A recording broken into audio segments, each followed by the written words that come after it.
Authoritarians brutally repress human rights activists at home. Increasingly, they're reaching into other countries, even democracies, to repress activists. These other countries are now being used as the playing fields for authoritarians' repression. Stories like these are not isolated incidents. They're the horrifying consequences of transnational repression, when governments reach across national borders to silence activists and dissent. Since 2014, Freedom House has documented over 600 cases of direct physical transnational repression, including murder and kidnapping, committed by 31 nations acting in 79 host countries. And this doesn't include hundreds of other cases that lack documentation.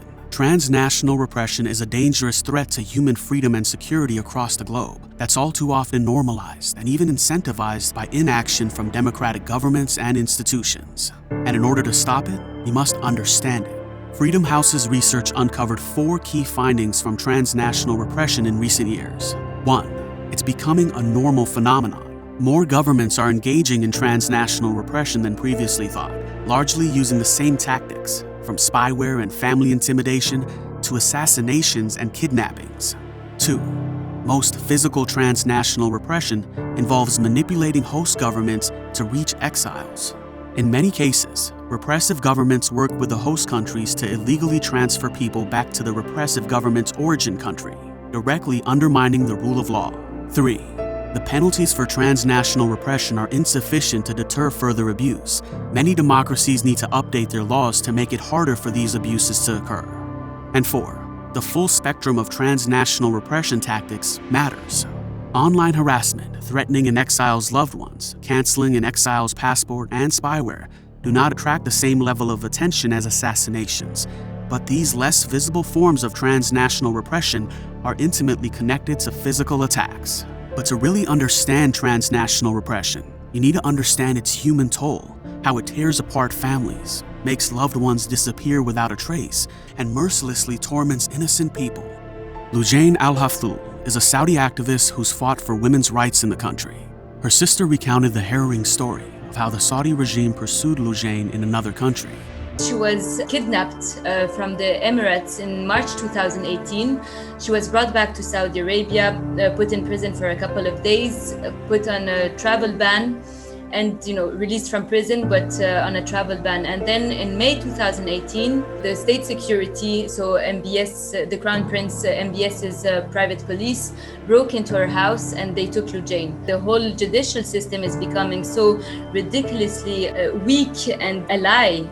The Rwandan government is among the most prolific transnational repression actors worldwide. Rwandans abroad experience digital threats, spyware attacks, family intimidation and harassment, passport cancellation, physical intimidation, assault, detention, kidnapping, and assassination. So at that point then is when I said, well, South Africa is not safe either.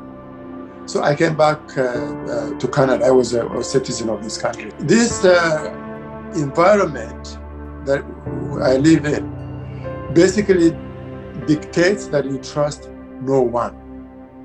No one. Even family members, I have brothers, sisters all over the place, or Rwandan friends. Now, basically, I have cut off, especially Rwandans. There is no way that I can meet a Rwandan now. The sense of family no longer exists. These stories are a reminder that the true scale of transnational repression cannot be measured by statistics alone. The only way to stop it is for governments and institutions to take the threat seriously and take real actions to deter bad actors from continuing this reign of terror. And that starts here with American leadership.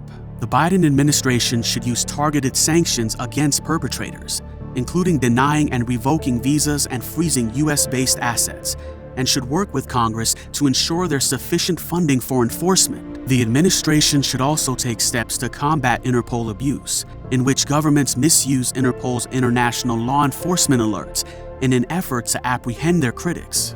Congress should update the US Criminal Code to ensure law enforcement has the tools it needs to apprehend perpetrators. And Congress should impose restrictions on security assistance to countries engaging in transnational repression and work with the U.S. Justice Department to update transparency laws to make it easier to identify individuals operating on behalf of repressive regimes in countries where exiles are living. To learn more about transnational repression and how to stop it, visit freedomhouse.org and read our full report.